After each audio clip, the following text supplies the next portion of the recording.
Tá, pessoal. Então, assim, ó, vamos iniciar o módulo aqui, onde a gente vai falar sobre as emoções, tá bom?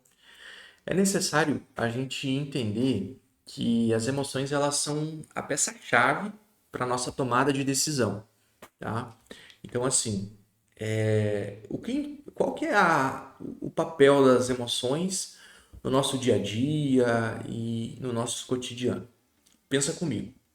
Sempre que você for tomar uma decisão, essa decisão ela vai ser racional ou irracional, certo?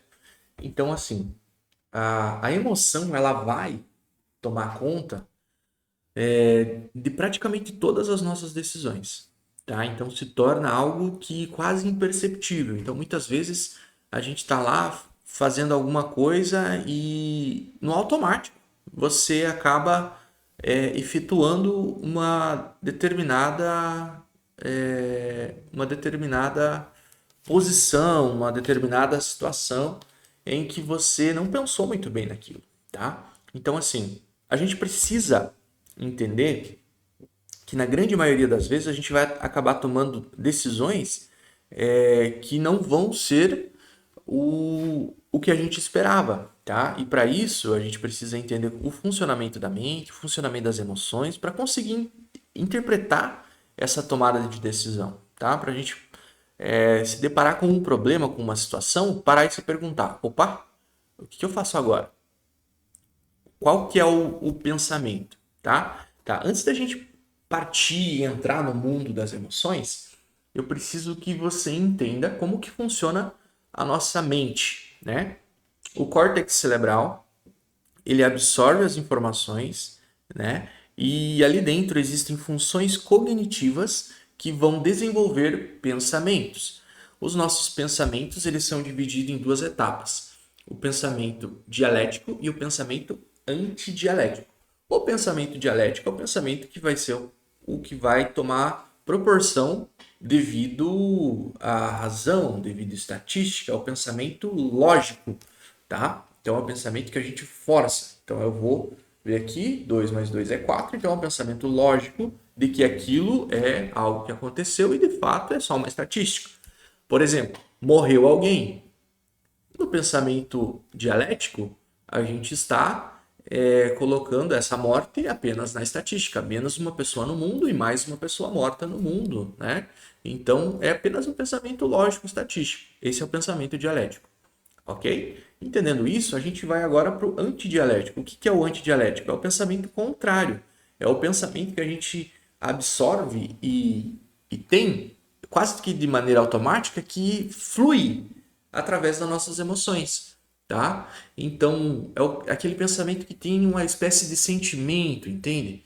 Então, no mesmo exemplo, quando uma pessoa morre, o pensamento antidialético é aquele pensamento que olha com dor. Então você olha para aquela morte e fala: poxa vida, era um cara tão bacana, por que morreu? Poxa vida, que morte trágica, né? Por que isso acontece, né? Então é aquele pensamento que vem quase que de maneira automática, é um pensamento mais fundo, mais sentimental, tá bom? Então, quando a gente toma uma posição nos mercados, na grande maioria das vezes, o pensamento que toma forma é o pensamento antidialético, tá? Então a gente acaba deixando a emoção tomar conta daquele determinado período para que resolva algum problema. Então, muitas vezes, quando comecei, eu começava com o intuito de resolver os meus problemas com o mercado financeiro. Poxa, vou entrar, vou fazer isso, vou alavancar dessa forma e vai dar certo. E pensamento positivo e tal, vamos lá, vai dar certo e pumba, tá? Então, qual foi o pensamento que tomou conta aqui? Pensamento antidialético.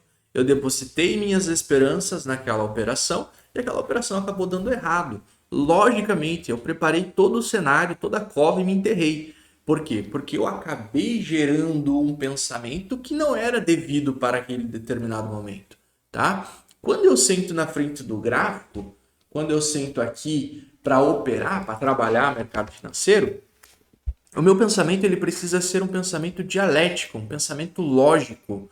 Eu preciso pegar todo o conhecimento que eu tenho na minha cabeça, formular esse conhecimento de uma maneira com que eu implique a minha tomada de decisão de maneira lógica, tá? Então eu vou ter o que? Para mim ter sucesso dentro de uma operação, eu vou ter que estruturar essa operação através de um setup.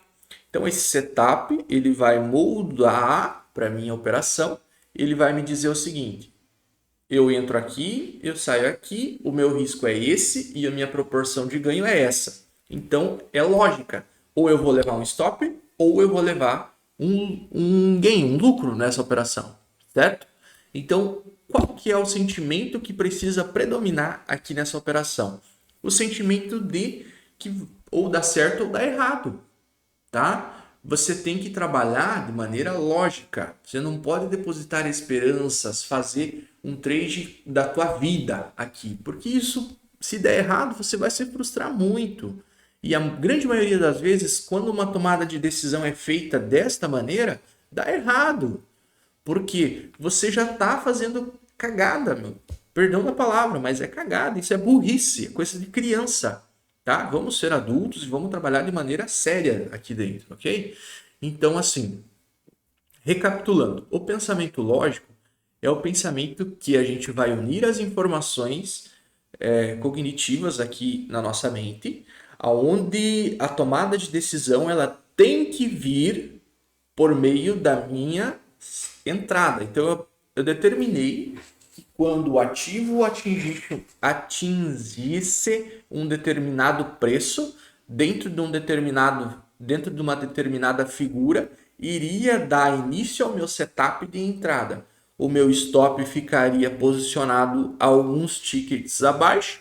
Então, eu vou determinar dentro do meu setup a minha margem de perca e eu vou determinar dentro do meu setup a minha margem de lucro, ok? Então é isso que vai definir o seu setup, o seu trade, o sucesso da sua operação. É o pensamento lógico e não o pensamento antidialético, tá? Conseguiram entender?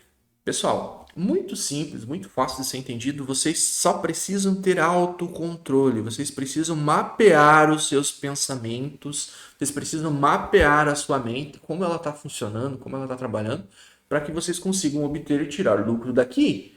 Porque se você só deixar a emoção tomar conta, achar que porque está subindo eu vou comprar, porque está caindo eu vou vender, e vocês só vão levar na cabeça, gente. Vocês só vão acabar perdendo dinheiro. Então aprenda comigo. Eu já errei, eu já corrigi esse erro e hoje eu faço da maneira correta. Então vem comigo fazer da maneira correta, ok?